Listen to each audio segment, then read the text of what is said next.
Hello, హైరా నాన్న, నేను మీ history రఫీసాన్ని. ఈరోజు మనం కొనసాగుతున్న ఏపీ హిస్టరీలో కుతుబ్ షాహీల కాలం నాటి కొన్ని ముఖ్యమైన పరిస్థితుల గురించి ఈరోజు లెసన్లో మనం మాట్లాడుకుందాం. సుమారుగా 175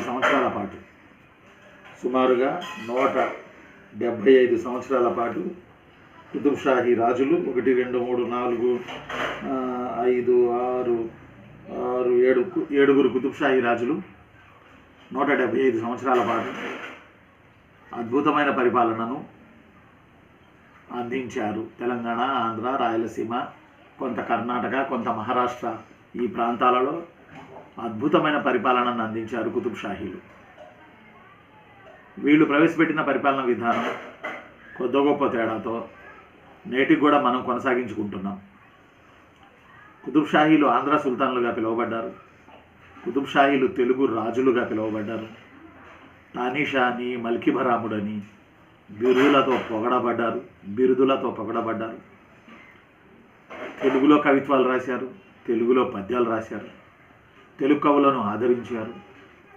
ఎక్కడో పర్షియా దేశం నుంచి వచ్చినప్పటికీ మన ప్రాంతంలోకి వచ్చి ఇక్కడున్న ప్రజల్ని దమ ప్రజలుగా భావించి ఇక్కడున్న వాళ్ళనే వివాహాలు చేసుకుని ఒక కాంపోజిట్ కల్చర్ మిశ్రమ సంస్కృతికి కుతుబ్ షాహీలు బాటలు వేశారు.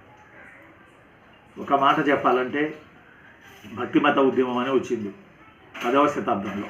8, 9, 10, 11, 12, 13 శతాబ్దాలలో భారతదేశంలో ఇన్క్లూడ్ తెలంగాణ, ఆంధ్రతో సహా భక్తిమత ఉద్యమం అని, భక్తిమత కల్చర్ అని వచ్చింది. ఈ భక్తిమత ఉద్యమంలో పరాకాష్ట హిందూ ముస్లింలు కలిసి తమ జీవన సంస్కృతులను సమన్వయం చేసుకుని మిశ్రమ సంస్కృతి ద్వారా భారతదేశంలో కొనసాగడం. దానికి ఒక శిఖరం లాంటి వాళ్ళు కుతుబ్ షాహీలు. కుతుబ్ షాహీల కాలంలో ముస్లింల ఆచారాలు సంప్రదాయాలు హిందువులు అవలంబించారు, హిందువుల ఆచారాలు సంప్రదాయాలు ముస్లింలు అవలంబించారు. ఫలితంగా హిందూ ముస్లింలు కలిసి ఒక రంగా చెప్పాలంటే ఒక నవజీవన సంస్కృతులను భారతదేశంలో వేశారు. అందువల్లనే షియా మతానికి చెందిన ప్రధాన కేంద్రం దర్గా అయినప్పటికీ ఈ రోజుకి దర్గాలో నిండా హిందువులే ఉంటారు. దర్గా ధర్మకర్తలు కూడా హిందువులే ఉంటారు. ఒక రంగా చెప్పాలంటే హిందూ ముస్లిం సంస్కృతి కలిసిపోయింది అనడానికి ఇది ఒక ముఖ్యమైనది. తెలంగాణ రాష్ట్రంలో మొహరం పండుగ వస్తే ఎక్కువగా ఈ మొహరం పండుగ పీర్ల పండుగ అని చెప్పి హిందువులు బ్రహ్మాండంగా జరుపుకుంటారు. అంటే ముస్లింలు జరుపుకోరని కాదు, ముస్లింలు హిందువులు బ్రహ్మాండంగా జరుపుకుంటారు తెలంగాణ రాష్ట్రంలో పీర్ల పండుగ, అదే మొహరం పండుగ. ఆ పండగకే అత్త వాళ్ళ ఇంటికి వెళ్ళిన అమ్మాయిలను తమ పుట్టింటికి తెచ్చుకుంటారు, చుట్టాలను పిలుచుకుంటారు, బ్రహ్మాండంగా చింతమొద్దుల్ని కాలుస్తారు. ఆ హుస్సేన్ అనుకుంటూ చింతమొద్దుల్ని కాలుస్తారు. హుస్సేన్ అంటూ ఆ ఎర్రటి నిప్పుల మీద హుస్సేన్ అంటూ ఎర్రటి నిప్పుల మీద నడుస్తారు. ఇవన్నీ కూడా మనకు మొహరం పండుగ సందర్భంగా తెలంగాణలో ప్రధానంగా మనం గమనించాల్సినటువంటి ప్రధాన విషయం. మరి కుతుబ్ షాహీల విషయానికి వచ్చినప్పుడు మనం ప్రధానంగా గుర్తుపెట్టుకోవాల్సింది ఒకటి, కుతుబ్ షాహీలకు చెందినటువంటి ఆ యొక్క కరెన్సీ ఏంటి, కుతుబ్ షాహీలకు చెందినటువంటి కరెన్సీ ఏంటి అనేది కెమెరామెన్ గారు. ఈ కుతుబ్ షాహీలకు సంబంధించిన కరెన్సీని హోన్నులు అంటారు. ఇది చాలా ఎగ్జామ్స్లో చాలా ఇంపార్టెంట్. 1518 నుంచి 1687 అక్టోబర్ 3 గోల్కొండ కుతుబ్ షాహీ రాజ్యం పతనమయ్యే వరకు కొనసాగిన 175 రోజులలో కుతుబ్ షాహీల ముఖ్య విశేషాలను మనం తెలుసుకుందామని అనుకున్నప్పుడు వీళ్ళ కరెన్సీని హోన్ను అంటారు. HONNU, హోన్ను. తదుపరి పెగోడా, తదుపరి ఫణం, తదుపరి తార్. విజయనగరంలో తారా అని పిలువబడింది, కుతుబ్ షాహీల రాజ్యంలోనేమో తార్ అని పిలువబడింది. ఫణం సమకాలీన విజయనగరంలో ఉంది, కుతుబ్ షాహీల పీరియడ్లో ఉంది. పెగోడాలు విజయనగరంలో కూడా ఉన్నాయి, కుతుబ్ షాహీల పీరియడ్లో ఉన్నాయి. హోన్నులు విజయనగరంలోనూ ఉన్నాయి, కుతుబ్ షాహీల పీరియడ్లోనూ ఉన్నాయి. అంటే కుతుబ్ షాహీలకి సమకాలీన రాజ్యం విజయనగరం. ఇంచుమించు 2 రాజ్యాల్లో ఒకే రకమైన కరెన్సీ నడిచింది. ఒక మాట మనం ప్రధానంగా చెప్పాలంటే నిత్యానంద కరెన్సీ కాకుండా, వింటున్నారుగా, నిత్యానంద కరెన్సీ లాంటిది కాకుండా ఆ రోజుల్లో సఖ్యతగా ఉన్న రాజ్యాల మధ్య ఉమ్మడి కరెన్సీ కొనసాగుతూ ఉండేది. శత్రుత్వం ఉన్న రాజ్యాల మధ్య సపరేట్ కరెన్సీ కొనసాగుతూ ఉండేది. కొంచెం ఈ పాయింట్ని మీరు బాగా గుర్తుపెట్టుకోవాలి. ఆ తర్వాత ఆ కరెన్సీని హోన్ను అంటారు. గుర్తుపెట్టుకోండి, ఒక హోన్నుకి ఈరోజు వాల్యూ చూస్తే 3 రూపాయలు. ఒక హోన్నుకి ఈరోజు వాల్యూ చూస్తే 3 రూపాయలు, హోన్నుకి 3 రూపాయలు. అది కూడా గుర్తుపెట్టుకోండి. ఇక ప్రధానిని పీష్వా అంటారు. సమకాలీన మరాఠా రాజ్యంలో కూడా పీష్వానే అంటారు. ఆ మరాఠా రాజ్యం నుంచి పీష్వా అనే పదవిని కుతుబ్ షాహీలు తీసుకోవడం జరిగింది. యాక్చువల్లీ బీజపూర్లకు చెందిన ప్రధానమంత్రిని పీష్వా అంటారు. అది ఆ తర్వాత మహారాష్ట్ర శివాజీ వద్దకు వెళ్ళింది పీష్వా పదవి. అదే పీష్వా అనే పదం మళ్ళీ కుతుబ్ షాహీల పీరియడ్లో కూడా మనకు కనపడుతుంది. పీష్వా అంటే రాజు తర్వాత, సుల్తాన్ తర్వాత అంత గొప్ప రాజు అని అర్థం. పీష్వా అంటే ప్రధాని, మీర్ జుమ్లా అంటే ఆర్థిక మంత్రి. పీష్వా అంటే ప్రధాని, మీర్ జుమ్లా అంటే ఆర్థిక మంత్రి. మళ్ళీ చెప్పనా, పీష్వా అంటే ప్రధాని, మీర్ జుమ్లా అంటే ఆర్థిక మంత్రి, ఐనుల్ ముల్క్ అంటే యుద్ధ మంత్రి, అలానే ఖాసా ఖైల్ అంటేనేమో అంగరక్షక దళానికి అధిపతి. ఖాసా ఖైల్ బాసా కాదు, ఖాసా ఖైల్ అంగరక్షక దళం, మీర్ జుమ్లా ఆర్థిక మంత్రి, ఐనుల్ ముల్క్ యుద్ధ మంత్రి, ప్రధాని పీష్వా. అలానే షా బందర్ అంటే ఓడరేవుల నిర్వహణాధికారి. షా బందర్ అంటే ఓడరేవుల నిర్వహణాధికారి. ఐనుల్ ముల్క్ అంటే యుద్ధ మంత్రి. అలానే మీర్ జుమ్లా అంటే ఆర్థిక మంత్రి, పీష్వా అంటే ప్రధానమంత్రి, ఖాసా ఖైల్ అంటే అంగరక్షక దళానికి అధిపతి. ఇవి కొంచెం 1-2 సార్లు రివైజ్ చేసుకుంటూ నోట్స్ రాసుకోవడానికి ప్రయత్నం చేయండి చెల్లెమ్మలు, తమ్ముళ్ళు. ఆ తదుపరి కుతుబ్ షాహీల రాజ్యం బాగా గుర్తుపెట్టుకోండి, సుబాలుగా విభజించబడింది. అంటే అప్పటికి మొఘలాయిల కిందకు వీళ్ళు వెళ్ళలేదు కనుక వీళ్ళ రాజ్యం కూడా సుబాలుగా విభజించబడింది. అలానే సుబాలు సర్కారులు అయ్యాయి, సర్కారులు పరగణాలు అయ్యాయి. సుబాలు అంటే రాష్ట్రాలు, సర్కారులు అంటే జిల్లాలు, పరగణాలంటే ఇప్పుడున్న భాషలో మండలాలు. సుబాలు అంటే జిల్లాలు, సుబాలు అంటే రాష్ట్రాలు, సర్కారులు అంటే జిల్లాలు, పరగణాలు అంటే మండలాలు ఇప్పుడున్న భాషలో కనుక మనం చూస్తే. అందులో కుతుబ్ షాహీ రాజ్యంలో 6 సుబాలు, 6 సుబాలు బాగా గుర్తుపెట్టుకోండి, 36 సర్కారులు, 517 పరగణాలు ఉండేవి. అంటే ఈ లెక్క ఇంపార్టెంటే, విశ్వసనీయమైనదే, కొంచెం బాగా గుర్తుపెట్టుకోండి. 6 సుబాలు, 36 సర్కారులు, 517 పరగణాలు. మళ్ళీ చెప్పండి నాకు, కుతుబ్ షాహీల రాజ్యంలో 6 సుబాలు, 36 సర్కారులు, 517 పరగణాలు. 6 సుబాలు, 36 సర్కారులు, 517 పరగణాలు కుతుబ్ షాహీ రాజ్యంలో ఉన్నాయి. సుబాల పాలకుడిని సుబేదార్ అంటారు. అయితే ఈ సుబాలకున్న మరో పేరు తరఫ్ల పాలకుడిని తరఫ్దార్ అంటారు. అంటే 6 సుబాలు లేదా 6 తరఫ్లు ఉన్నాయి. సుబాల పాలకుడిని సుబేదార్ అంటారు, లేదా తరఫ్ల పాలకుడిని తరఫ్దార్ అని అంటారు. 6 తరఫ్లు లేదా 6 సుబాలు, 36 సర్కారులు, 517 పరగణాలు. 517 పరగణాలు కుతుబ్ షాహీ రాజ్యంలో ఉన్నాయి. ఓకేనా? ఇందులో మీ అందరికీ తెలుసు, ఈ 517 పరగణాల్లో పాల్వంచ పరగణాకి, భద్రాచలం పరిసర ప్రాంతాల్లోని పాల్వంచ పరగణాకి భద్రాచలం రామదాసు తహసీల్దార్గా పనిచేశాడు. పాల్వంచ పరగణాకి భద్రాచలం రామదాసు లేదా కంచర్ల గోపన్న, నేలకొండపల్లికి చెందిన కంచర్ల గోపన్న. నేలకొండపల్లి ఇంకో దానికి కూడా ఇంపార్టెంటు, అతి పెద్ద బౌద్ధ స్తూపం నేలకొండపల్లిలో ఉంది, ఖమ్మం జిల్లాలో, ఉమ్మడి ఖమ్మం జిల్లాలో. నేలకొండపల్లి భద్రాద్రి రామదాసు యొక్క సొంతూరు. ఈయన పాల్వంచ పరగణాకి తహసీల్దార్గా పనిచేశాడు. ఇక మరి కుతుబ్ షాహీ రాజ్యం లావిష్గా నడిచింది. ఏ రోజు ఆర్థిక సంక్షోభాన్ని ఎదుర్కోలేదు. బ్రహ్మాండంగా నిర్మాణాలు చేశారు, బ్రహ్మాండంగా కవుల్ని పోషించారు, బ్రహ్మాండంగా సంస్కృతి సంప్రదాయాలకు ప్రతీకగా నిలబడ్డారు. ఈతి బాధలు ఉన్నట్లు మనకు కనపడదు. ఈ రాజ్యానికి ఆదాయం పొగాకు వల్ల, పత్తి వల్ల విపరీతంగా వచ్చేదని మనకు పుస్తకాలు రాస్తున్నాయి. పత్తి వల్ల, పొగాకు వల్ల కుతుబ్ షాహీ రాజ్యానికి విపరీతంగా ఆదాయం వచ్చేది, పత్తి వల్ల, పొగాకు వల్ల. ఈ 2 పాయింట్లు కొంచెం ఎగ్జామ్లో ఇంపార్టెంట్, గుర్తుపెట్టుకోవాలి. పత్తి వల్ల, పొగాకు వల్ల, అంటే ఎక్కువగా పొగాకు పత్తిని సాగు చేసేవాళ్ళు అనేది ఇక్కడ పాయింట్. మూడోది ఏంటంటే, మూడో ప్లేసు ఒక రంగం చెప్పాలంటే ఈ రెండింటితో సమానమనే చెప్పాలి. వజ్రాల మీద వచ్చేటటువంటి ఏమంటాం దాన్ని మనం పర్సంటేజ్, వజ్రాల మీద వచ్చేటటువంటి పర్సంటేజీ ప్లస్ పత్తి ప్లస్ పొగాకు మీద కుతుబ్షాహీ రాజ్యానికి మంచి ఆదాయం వచ్చేది.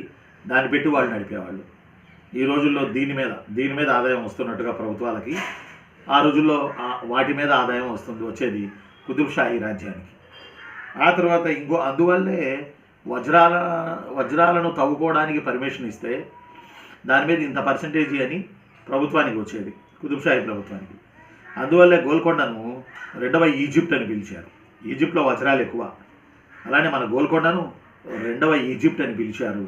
ఇది ఇంపార్టెంట్. అలానే గోల్కొండ హైదరాబాద్ నగరాలను యూరప్లోని ఆర్లియన్స్తో పోల్చారు. గోల్కొండ అండ్ హైదరాబాద్ నగరాల్ని యూరప్లోని ఆర్లియన్స్ నగరంతో పోల్చారు. సౌభాగ్యాల రీత్యా, సుఖ సంతోషాల రీత్యా, సంపదల రీత్యా, వజ్రాల రీత్యా, వైడూర్యాల రీత్యా రెండవ ఈజిప్ట్ అని పోల్చారు. వజ్రాల రీత్యా, వైడూర్యాల రీత్యా గుర్తుపెట్టుకోవాలి. ఇక కుతుబ్షాహీల కాలంలో మనం సూక్ష్మంగా కనుక గమనిస్తే కొంతమంది మహిళలు మనకు కనపడతారు. ఈ మహిళల గురించి కూడా మనం తెలుసుకోవాలి. ఆల్రెడీ మనం ప్రీవియస్ వీడియోస్లో చెప్పాం. ఒక ఆవిడ హయత్ బక్షీ బేగం మీ అందరికీ తెలుసు. మహమ్మద్ కులీ కుతుబ్ షా యొక్క బిడ్డ హయత్ బక్షీ బేగం, భాగమతి బిడ్డ హయత్ బక్షీ బేగం. ఆ తర్వాత ఈమె సుల్తాన్ మహమ్మద్ కుతుబ్ షాకు భార్య అయింది. ఆ తర్వాత ఈమె అబ్దుల్లా హుసేన్ కుతుబ్ షాకి తల్లి అయింది. అంటే రాకుమార్తెగా, భార్యగా, తల్లిగా 3 పాత్రలు పోషించింది గోల్కొండ కుతుబ్షాహీ రాజ్యంలో. ఆ అదృష్టం హయత్ బక్షీ బేగంకే చిక్కింది. గట్టిగా గుర్తుపెట్టుకోవాలి. మహమ్మద్ కులీ కుతుబ్ షా భాగమతిల ముద్దుల కూతురు హయత్ బక్షీ బేగం. ఆ తర్వాత ఈమెను మహమ్మద్ కులీ కుతుబ్ షా తన అల్లుడు సుల్తాన్ మహమ్మద్ కుతుబ్ షాకి ఇచ్చి పెళ్లి చేసి సుల్తాన్ మహమ్మద్ కుతుబ్ షాకి రాజ్యాన్ని ఇచ్చాడు. ఆ తర్వాత ఆ సుల్తాన్ మహమ్మద్ కుతుబ్ షా దగ్గర పట్ట మహిషిగా ఆ ఆదరణ పొందింది.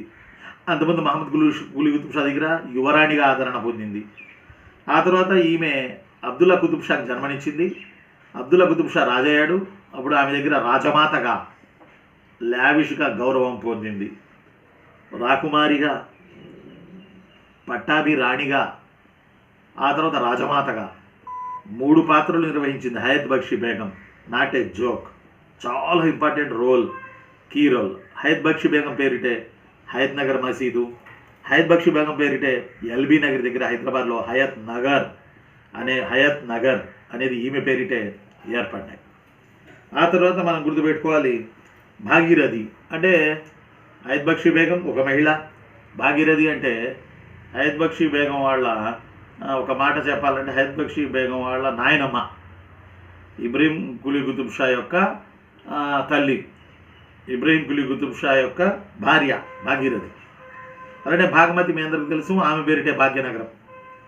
ఆ తర్వాత తారామతి, ప్రేమావతి, వీళ్ళున్న బిల్డింగ్ పేరు బారాదరి. తారామతి, ప్రేమావతి లంగర్ హౌస్ వైపు ఉంటుంది హైదరాబాద్లో, ఓఆర్ఆర్ వైపు వెళ్ళేటప్పుడు, నార్సింగి వైపు వెళ్ళేటప్పుడు. తారామతి, ప్రేమావతి వీళ్ళిద్దరేమో నాట్యగత్తెలు. అబ్దుల్లా హుసేన్ కుతుబ్ షా కాలంలో ఆ ఉన్న బిల్డింగ్ని బారాదరి అంటారు. ఈ తేడా గమనించండి, ఈ తేడా దయచేసి గమనించాలి. తమ్ముడు నువ్వే తమ్ముడు, చెల్లెమ్మ మీరేరా రేపు విజేతలు, మీరేరా రేపు జాబ్ కొట్టేది. తారామతి, ప్రేమావతి ఏమో వాళ్ళ పేర్లు, అక్క చెల్లెళ్ళ పేర్లు. బారాదరి ఏమో వాళ్ళు ఉన్న బిల్డింగ్ పేరు. ఇప్పటికీ అలా నిలబడి ఉన్నాయి ఆ నాట్య మందిరాలు. పాపం ప్రేమావతి, తారామతి వీళ్ళే లేరు. బారాదరి బిల్డింగ్ అలాగే ఉంది. తారామతి, ప్రేమావతి కోసం, వీళ్ళిద్దరి నాట్యాన్ని చూసి అబ్బురపడిన అబ్దుల్లా హుసేన్ కుతుబ్ షా కోసం బారాదరి బిల్డింగు కొన్ని వెన్నెల రాత్రులు, కొన్ని చలి రాత్రులు, కొన్ని వర్షాకాలపు రాత్రులు, కొన్ని వేసవి కాలుపు వేడి నిట్టూర్పుల రాత్రులను బారాదరి ఎదురు చూస్తూ ఉంది. మళ్ళీ ఎప్పుడొస్తారా వీళ్ళు అని చూద్దాం. ఆ తర్వాత తారామతి, ప్రేమావతి వీళ్ళు మహిళలు. కుతుబ్ షాల పీరియడ్లో పేరుగాంచిన మహిళలు హయత్ బక్షీ బేగం, భాగీరథి, భాగమతి, తారామతి, ప్రేమావతి. రైట్. ఆ తర్వాత మేము మిశ్రమ సంస్కృతి అని మీకు నేను చెప్పిన, ఇందులో భాగంగా దీపావళి పండుగను స్ఫూర్తిగా తీసుకొని కుతుబ్షాహీల పీరియడ్లో షబ్బే ఏ రాత్, షబ్బే బరాత్ లేదా షబ్బే బరాత్ అని పండగ చేసేవాళ్ళు, దీపాలు వెలిగించేవాళ్ళు ముస్లింలు. దీపావళి పండుగను దృష్టిలో స్ఫూర్తిగా తీసుకుని. అలానే మీకు చెప్పాను మొహరం పండగ, తెలంగాణలో పీర్ల పండుగ అంటారు, ఆంధ్రాలో మొహరం పండుగ అంటారు. ఈ పీర్ల పండగకు ఆ జెండాలు నిలబెడతారు, దాన్ని పీర్ల చావిడి అని అంటారు. ఆ సుల్తాన్ కులీ కుతుబ్ షా అంటే కుతుబ్షాహీ రాజ్యాన్ని ఏర్పాటు చేసిన సుల్తాన్ కులీ కాలం నుంచే హుస్సేనీ ఆలం అనే ప్లేసు ఈ పీర్ల చావిడి ఊరేగింపుకి కేంద్రం. హుస్సేనీ ఆలం అది ఈ రోజుకి కూడా హైదరాబాద్లో కొనసాగుతుంది. హుస్సేనీ ఆలం సుల్తాన్ కులీ కుతుబ్ షా కాలం నుంచి హిందువులు ముస్లింలు అందరూ చేసుకునే పీర్ల పండగ మిశ్రమ సంస్కృతి నిదర్శనం. షబే బరాత్ మిశ్రమ సంస్కృతి నిదర్శనం. ఆ తర్వాత కుతుబ్షాహీల పీరియడ్లో సొసైటీ విషయానికి వస్తే సతీ విధానం ఉంది. చెప్పినవాడు బెర్నియర్. సతీ విధానం ఉందని, సతీ సిస్టమ్ ఉందని ఎవరు చెప్పారు అని మనకి అడుగుతారు. ఆ రోజుల్లో ఫ్రెంచి వజ్రాల వ్యాపారి, వజ్రాలు వజ్రాలు వజ్రాలు కేక వజ్రాలు గోల్కొండలో వజ్రాల మీద వచ్చి అదేదో ఉంటుంది కదా వాటా, ఆ వాటాతోనే ప్లస్ పత్తి పొగాకుతోనే గోల్కొండ ఆదాయం నడిచిపోయేది, రాజ్యం నడిచేది. ఫ్రెంచి వజ్రాల వ్యాపారి జాన్ బాప్టిస్ట్ టావెర్నియర్ ఒకడు, అలానే ఫ్రెంచి వజ్రాల వ్యాపారి బెర్నియర్ ఒకడు. వీళ్ళిద్దరూ యాక్చువల్లీ గోల్కొండను దర్శించారు. వీళ్ళు యాత్రికులు కాదు, వీళ్ళు వజ్రాల వ్యాపారులు. ఫ్రెంచి వజ్రాల వ్యాపారి బెర్నియర్ చూసిన మేరకు కుతుబ్షాహీల కాలం నాటి సమాజంలో సతీ సహగమనం ముందు నేను చూశాను అని రాశాడు. అలానే జాన్ బాప్టిస్ట్ టావెర్నియర్, కొంచెం బాగా గుర్తుపెట్టుకోవాలి, జాన్ బాప్టిస్ట్ టావెర్నియర్ ఫ్రెంచి వజ్రాల వ్యాపారి. ఇతను దేవదాసి వ్యవస్థ ఉంది, నేను చూశాను. తెలంగాణ ఊళ్ళల్లో పర్టికులర్గా పక్కన కర్ణాటకలో ఆంధ్రాలో దేవదాసి వ్యవస్థ కొనసాగుతుంది, నేను చూశాను అని రాశాడు టావెర్నియర్. కుతుబ్షాహీల పీరియడ్లో దేవదాసి వ్యవస్థ గురించి చెప్పినవాడు టావెర్నియర్. కుతుబ్షాహీల కాలంలో సతీ సహగమనం గురించి చెప్పినవాడు బెర్నియర్ గుర్తుపెట్టుకోవాలి. ఇక మళ్ళీ మనం వజ్రాల విషయానికి వస్తే కార్వాన్ అని ఉంది హైదరాబాద్లో ఈరోజు కూడా. ఈ కార్వాన్లో గోల్కొండలో ప్లస్ కుతుబ్షాహీల రాజ్యకాలంలో చెన్నూరు, దూపాడు, రాయలసీమలో చెన్నూరు, దూపాడు, జమలమడుగు, కోయిలకుంట్ల, కమలాపురం, గుర్రంకోట, గుత్తి, వజ్రకరూర్, పరిటాల, గొల్లపల్లి, కొల్లూరు, తూమ్రుకోట, మల్లపల్లి ఇలాంటి ప్రాంతాలలో వజ్రాలు బయటపడేవి. వజ్రాలు దొరికేవి ఇలాంటి ప్రాంతాలలో. ఆ ముతక వజ్రాలను సానపట్టేవాళ్ళు. ఆ సానపట్టే ప్రాంతాన్ని కార్వాన్ అంటారు. క్యార్వాన్ కాదు, సినిమా హీరోలు కూర్చునేది, అది కూడా కార్వానే అనుకుంటా. కార్వాన్ అని ఉంది హైదరాబాద్లో. వజ్రాలను సానపట్టేటటువంటి ప్రాంతం కార్వాన్ అనేది.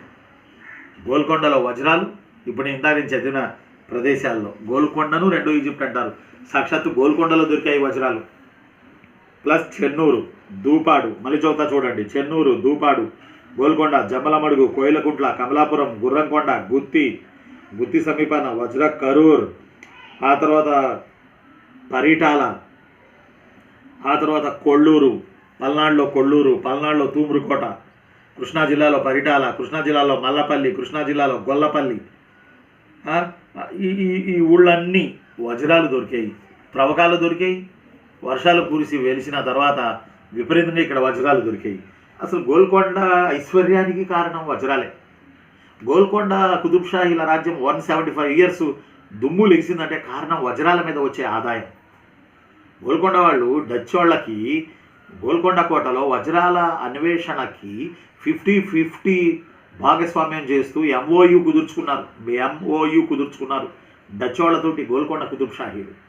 అంటే వజ్రాలకి ఎంత ఇంపార్టెన్సో, వజ్రాలు ఎంత ఆదాయాన్ని సమకూర్చాయో గోల్కొండలో మీరు గుర్తుపెట్టుకోవాలి. ఆ తర్వాత ఇక మసీదుల విషయానికి వస్తే గోల్కొండలో జమీ మసీద్ అని ఉంది. సుల్తాన్ కులీ కుతుబ్ షా ప్రారంభించాడు.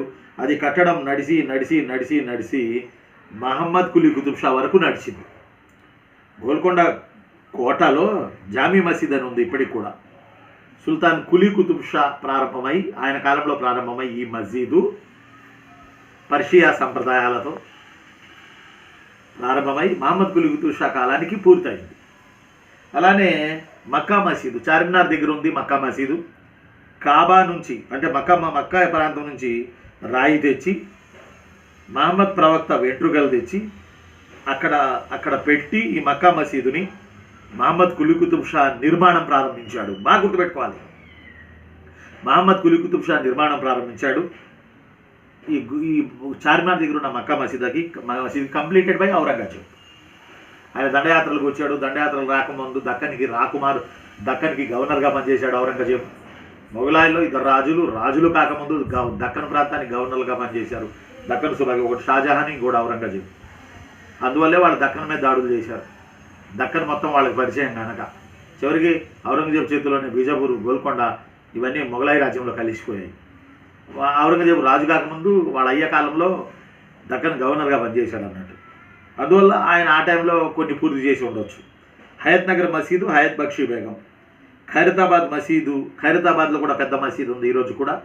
ఖైరతాబాద్ మసీదు హయత్ బక్షీ బేగమే నిర్మించింది. దీన్ని కూడా అకుంద్ ముల్లా అబ్దుల్లా మాలిక్ అనే గురువు పేరిట అకుంద్ ముల్లా అబ్దుల్లా మాలిక్ అనే గురువు పేరిట ఖైరతాబాద్ మసీదును హయత్ బక్షీ బేగం నిర్మించింది. వినుకొండ మసీదు, కంభం మసీదు, తూమ్రకోట మసీదు ఔరంగజేబు నిర్మించాడు. గుర్తుపెట్టుకోవాలి. ఇక మరి కుతుబ్ షాహీల కాలంలో అధికార భాష ఏంటి? అధికార భాష ఉర్దూ అని మనం అనుకుంటాం. నో, అధికార భాష పర్షియా. ఇక తెలుగు ఉర్దూ సమానంగా నడిచినాయి. బట్ అధికార భాష మాత్రం పర్షియా. కారణం కుతుబ్ షాహీలు వచ్చింది పర్షియా దేశం నుంచి. నాన్నలు చిన్నులు గుర్తుపెట్టుకోవాలి. అందులో కుతుబ్ షాహీ అధికార భాషలో ఉర్దూ అని లేచారు. నా పర్షియా, ఉర్దూ అండ్ తెలుగు ఈ రెండు తదుపరి రెండో భాషలుగా పరిణామం చెందాయి. మరి కుతుబ్ షాహీల కాలంలో పరిశ్రమల విషయానికి వస్తే కూనా సముద్రం ఆదిలాబాద్ జిల్లా కత్తులకి ప్రసిద్ధి కాకతీయుల పీరియడ్ నుంచి. హనుమకొండ నూలు వస్త్రాలు, సన్నని దారంతో నేసిన మస్లిన్ వస్త్రాల కేంద్రం హనుమకొండ. ఓరుగల్లు తివాచీలు.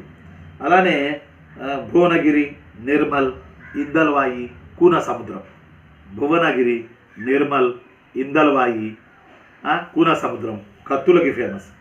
నల్లగొండ నీలిమందుకి ఫేమస్. గోల్కొండ వజ్రాలకి ఫేమస్. గుర్తుపెట్టుకోవాలి, గోల్కొండ వజ్రాలకి ఫేమస్. రెండవ ఈజిప్ట్ అని పిలువబడింది. గుర్తుపెట్టుకోవాలి. అలానే ఇక మరి కుతుబ్ షాహీల పీరియడ్లో మీర్ మహమ్మద్ అమీన్ అనే ఆయన లైలా మజ్ను అనే కావ్యం రాశాడు. అలానే గవాసి అనే ఉర్దూ కవి తూత్నామా అనే బుక్ రాశాడు.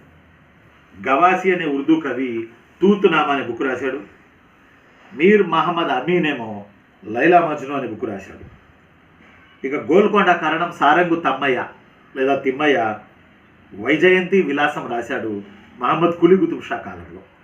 మిగతా వాళ్ళ గురించి పొన్నగడ్డి తెలంగాణ, అతనికి గంగాధర, కందుకు రుద్రకవి, మల్లారెడ్డి రామదాసు, క్షేత్రయ్య ఇవన్నీ ప్రీవియస్ వీడియోస్లో చెప్పాను, చూడండి. దయచేసి ప్రీవియస్ వీడియోలు చూడాలి, మీ ఫ్రెండ్స్కి కూడా చెప్పండి. కందుకూరి గోల్కొండ కరణం సారంగు తమ్మయ్య లేదా తిమ్మయ్య మహమ్మద్ కులీ కుతుబ్ షా కాలంలో వైజయంతి విలాసం రాశాడు. ప్లీజ్ ఇది గుర్తుపెట్టుకోండి. అలానే పీటర్ డిలాన్ అనే డచ్చి డాక్టర్ గోల్కొండ ఏరియాలో తన యొక్క ఆసుపత్రిని తెరిచి ఉంచాడని, వైరాలజీకి సంబంధించిన వ్యాధులు వస్తే ఆయన ఆ వ్యాధులను నయం చేసేవాడని, ఒక కుతుబ్ షాహీ సుల్తాన్ యొక్క భార్యకు వైరస్ వల్ల ఎఫెక్ట్ అయితే, అంటే ఆ రోజుల్లో పురుగు అనేవాళ్ళేమో, ఎఫెక్ట్ అయితే ఈ డచ్ డాక్టర్ అయిన పీటర్ డిలాన్ని గోల్కొండకు రమ్మని పిలిచారని, పీటర్ డిలాన్ అనే వైద్యుడు నేను రాను, మీరే ఆమెను తీసుకురండి అని చెప్పాడని. అప్పుడు ఆ కుతుబ్ షాహీ పట్టమహిషిని పల్లకి ఎక్కించి తీసుకువెళ్ళి పర్దాల పల్లకిలో కూర్చోబెట్టి తీసుకువెళ్ళి అక్కడ దించి ఆమె పూర్తి రూపాన్ని చూపమని పీటర్ డిలాన్ అడగ్గా, చూపించరు, భర్తకు తప్ప ఎవరికి చూపించరు అని చెప్పి చెయ్యి మాత్రం ఆమె బయట పెట్టిందని, ఆ చెయ్యిని పట్టుకుని ఆమె యొక్క నాడీ యొక్క వేగాన్ని గమనించి ఆయన మందులు ఇస్తే ఆమెకు క్యూర్ అయిందని, దీనికి ఆనందపడిన ఆ కుతుబ్షాహీ రాజు ల్యాండ్ గ్రాంట్స్ ఆ పీటర్ డిలాన్కి తన భార్యకు చికిత్స చేసినందుకు రాసి ఇచ్చాడని, ఆ రోజుల్లోనే వైరాలజీ మీద గోల్కొండ ఏరియాలో పరిశోధనలు జరిగాయని మనకి చరిత్ర పుస్తకాలు చెప్తున్నాయి. అయితే ఇక్కడ మీకు నేను ఒక విషయం చెప్పాలి. ఎన్నోసార్లు చెప్పాను, గోల్కొండ అంటే వజ్రాలు, గోల్కొండ అంటే వజ్రాలు, గోల్కొండ అంటే వజ్రాలు. ఈ వజ్రాల గురించి కొన్ని ముఖ్య విషయాలు మీకు చెప్పాలి. కారణం ఏంటంటే వజ్రాలు మెయిన్ రోల్ వహించిన గోల్కొండ ఆదాయంలో, కుతుబ్షాహీల ఆదాయంలో. అందువల్ల మరికొంత సమాచారాన్ని వజ్రాలకు సంబంధించి మనం పోగు చేసుకోవడానికి ప్రయత్నం చేద్దాం. అదేంటంటే మళ్ళీ ఒకసారి చెన్నూరు, దూపాడు, జమ్మలమడుగు, కోయిలకుంట్ల, కమలాపురం, గుర్రంకొండ, గుత్తి దగ్గర వజ్ర కరూర్ ఈ ప్రాంతాల్లోకి కుతుబ్షాహీల పీరియడ్లో గుజరాత్ నుంచి వ్యాపారులు గనులు తవ్వే నిపుణులను తెచ్చుకొని కుతుబ్షాహీల పర్మిషన్ తీసుకుని మైనింగ్ లైసెన్స్ పొంది వజ్రాల వేట ప్రారంభించేవారు. బళ్ళారిలో ఒక 6 ఏళ్ల పిల్లాడికి పొలంలో వజ్రపు రాయి దొరికింది. అది వాళ్ళ నాన్న చూసి రహస్యంగా 4 రూపాయలకి ఒక వ్యాపారికి అమ్మేశాడు. ఆ సంగతి అప్పటి కలెక్టర్కి తెలిసి ఆ వ్యాపారిని పిలిపించి 1000 రూపాయలు చేతిలో పెట్టి ఆ వజ్రాన్ని ఆ కలెక్టర్ స్వాధీనం చేసుకున్నాడు. ప్రైవేట్ వ్యాపారులు వజ్రాలు గోల్కొండలో కుతుబ్షాహీల పీరియడ్లో విపరీతంగా అనేక ప్రాంతాల్లో దొరుకుతుండడం వల్ల ప్రైవేట్ వ్యాపారులు ఒక లాభసాటి ఆలోచన చేశారు. కూలీలకు రోజు కూలీ విధానం ఎత్తేసి ఈ నేలలో పడి గాలించండి, వజ్రం దొరికితే అందులో 10% ఇస్తాం అన్నారు. మిగిలిన 90% వజ్రంలో ప్రభుత్వ రాయల్టీ పోను, భూమి హక్కుదారుడు, అద్దెకు తీసుకున్నవాడి దగ్గర నుండి అద్దెకు తీసుకున్నవాడు, వీళ్ళంతా దామాషాల ప్రకారం వజ్రాలను పంచుకునేవాళ్ళు. జనం మాత్రం పిచ్చెత్తిన వాళ్ళలాగా భూమిని పొరలుగా తవ్వి జల్లించుకొని బతకసాగారు. ఇది చూసి ఈస్ట్ ఇండియా కంపెనీ వాళ్ళు గోల్కొండ కుతుబ్షాహీలతో చెలిమి చేయడానికి ఊళ్ళూరారు. అందులో భాగమే 1611 మచిలీపట్నంలో దుకాణం తెరుచుకున్నారు మహమ్మద్ కులీ కుతుబ్ షా పర్మిషన్తో బ్రిటిష్ వాళ్ళు. ఈస్ట్ ఇండియా కంపెనీ వాళ్ళు కూడా వజ్రాల నిక్షేపాలున్న భూమిని తమకు కౌలుకిచ్చినట్లయితే ఆ భూమిలో దొరికిన వజ్రంలో 1/3 వాటా ఇస్తామని ప్రకటించారు. గోదావరి ఆవలొడ్డునున్న పాల్వంచ కుతుబ్షాహీ రాజ్యంలో భాగంగా ఉండేది. అక్కడ ఈస్ట్ ఇండియా కంపెనీ పెత్తనం లేదు. అందుకని పాల్వంచ రాజు అదిరిపోయే అద్దె చెప్పాడు. దాంతో కంపెనీ వాళ్ళు లాభసాటిగా లేదు వజ్రాల తవ్వకమని వెనక్కి వచ్చేశారట. కాళహస్తి, వెంకటగిరిలో 3 వ్యక్తుల్ని హత్య చేసి వాళ్ళ దగ్గర ఉన్న వజ్రాలని దొంగలెత్తుకుపోయారట. అంటే ఆ రోజుల్లోనే హత్యలు వజ్రాల కోసం. కాళహస్తి, వెంకటగిరిలో ఇవన్నీ కుతుబ్షాహీ రాజ్యం కింద ఉన్నాయి. ఇవన్నీ కూడా కాళహస్తి, వెంకటగిరిలో 3 వ్యక్తుల్ని హత్య చేసి వాళ్ళ దగ్గర ఉన్న వజ్రాలని దొంగలు ఎత్తుకుపోయినప్పుడు తమకు భద్రత కల్పించలేదని కాళహస్తి రాజాని, వెంకటగిరి రాజాని పిలిచి ఆ పోయిన వజ్రాల్లో సగం ధరగా 3,060 పెగోడాల్ని ఫైన్ వేసి తమ ఖజానాలో కట్టమన్నారంట ఈస్ట్ ఇండియా కంపెనీ అధికారులు. కారణం అడిగితే మీరు వ్యాపారులకి భద్రత ఇవ్వలేదు కదా, అందువల్ల ఫైన్ కట్టండి అన్నారట. పలనాడులో తూమ్రుకోట, పలనాడులో కొల్లూరు, కృష్ణా జిల్లాలో పరిటాల, మల్లపల్లి, గొల్లపల్లి ఇవన్నీ ఒకప్పుడు వజ్రాలు విపరీతంగా దొరికిన ప్రాంతాలు. కుతుబ్షాహీల పీరియడ్లో 1679 మార్చి 19న స్ట్రెన్షమ్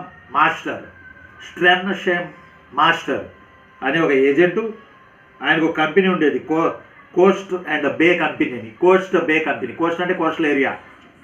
అతను మద్రాసు, మచిలీపట్నం మధ్య ఉన్న ప్రాంతాల్ని పరిశీలించి ఏలూరు నుంచి మల్లంపల్లి, గొల్లపల్లి వజ్రాల గనుల దగ్గరకు వెళ్ళి బేరసారాలు చేసుకునేవాడట. ఆ రికార్డులన్నీ మెకంజీ రాశాడు. మీరు అక్కడి వరకు ఎందుకు, పల్నాడుని, అమరావతి పరిసర ప్రాంతాలని వజ్రాల దిన్నె అని సిమళ బౌద్ధ గ్రంథాల్లో రాసి ఉంది. నెల్లూరు, గుత్తి, కందవోలు అంటే కర్నూలు మండలాల్ని వజ్రభూమి అనేవాళ్ళు. సత్తెనపల్లి అడవుల మధ్య, కొండల మధ్య కొల్లూరు గ్రామం ఉంది, ఇప్పటికి కూడా ఉంది. కొల్లూరు పులిచింతల్లో వజ్రాల సేకరణ కోసం లోతైన గుంటలు ఇప్పటికీ కనపడతాయి. వీటిని గోరంట కయ్యలు అంటారు ఈ రోజు కూడా. అలానే మీకు నేను చెప్పాను 1605-1689 మధ్యకాలంలో వచ్చిన ఫ్రెంచి వజ్రాల వ్యాపారి జాన్ బాప్టిస్ట్ టావెర్నియర్ అతను 6 సార్లు కుతుబ్షాహీ రాజ్యానికి వజ్రాల వేట కోసం వచ్చాడట. 6 సార్లు కృష్ణా తీరంలో రైతాంగం పొలం పనులు చేసుకునేటప్పుడు అప్రయత్నంగా దొరికిన వజ్రపు రాళ్లే ఎక్కువ అని టావెర్నియర్ అంటాడు. ఒకసారి ఇంకో పాయింట్ ఏంటంటే, పరిటాల కొల్లూరు ప్రాంతాల మీద పడి జనాలు వజ్రాల వేట కొనసాగించే వాళ్ళని టావెర్నియర్ చెప్పాడు. ఒకసారి 900 క్యారెట్లున్న వజ్రం సత్తెనపల్లి తాలూకా కొల్లూరులో దొరికింది. దీన్ని ఔరంగజేబుకి కానుగ్గా సమర్పించారని టావెర్నియర్ చెప్పాడు. ఈ 900 క్యారెట్లున్న వజ్రాన్ని ఔరంగజేబు కోహో ఈ నూర్, ఓహో ఈ నూర్, ఓహో ఈ నూర్ అన్నాడంట. ఓహో అంటే అబ్బా ఎంత గొప్పగా ప్రకాశిస్తుంది ఇది అని. అది ఎలా కోహినూర్ వజ్రం అయిందని మనకి చెప్తా ఉన్నారు. కాబట్టి ఇంకొక ఇంపార్టెంట్ పాయింట్ ఏంటంటే, మీరు బాగా గుర్తుపెట్టుకోవాలి, పరిటాల కూడా వజ్రాల కేంద్రమే. ఈ పరిటాలను నిజాం నవాబుని బ్రిటిష్ వాళ్ళు అడిగారు. నిజాం నవాబు వచ్చిన తర్వాత ఆఫ్టర్ కాలంలో పరిటాలను ఇవ్వండి అని. బట్ నిజాం నవాబు పరిటాలను అట్టిపెట్టుకుని మిగతా అది ఉత్తర సర్కారులో రాసిచ్చాడు బ్రిటిష్ వాళ్ళకి. కృష్ణా జిల్లాకి బోర్డర్లో కలిసే పరిటాలను ఈస్ట్ ఇండియా కంపెనీకి ఇవ్వాల, ఎందుకంటే పరిటాలలో వజ్రపు గనులు దొరికాయి. ఆ తర్వాత నిజాం ఆపరేషన్ పోలో జరిగినప్పుడు నిజాంకి వ్యతిరేకంగా మొట్టమొదటిగా తిరగబడి జాతీయ జెండా ఎగరేసిన వాళ్ళు పరిటాల ప్రజలు. కారణం అక్కడున్న వజ్రాల సంపద అంత గొప్పది. కాబట్టి ఇది గోల్కొండలో వజ్రాల కథ కమామేషి. కాబట్టి కుతుబ్షాహీల కాలంలో జరిగిన అంశాలు, వజ్రాలకు ఇచ్చినటువంటి ఇంపార్టెన్స్ ఇప్పటి వరకు మనం చెప్పుకున్నాం. 1-2 సార్లు ఈ వీడియోను చూస్తూ జాగ్రత్తగా మీరు నోట్స్ రాసుకోవడానికి ప్రయత్నం చేయండి. మరోసారి మరో వీడియో ద్వారా మనం కలుసుకోవడానికి ప్రయత్నం చేద్దాం. నేను రానా, మీ history Rafi sir. Thank you very much.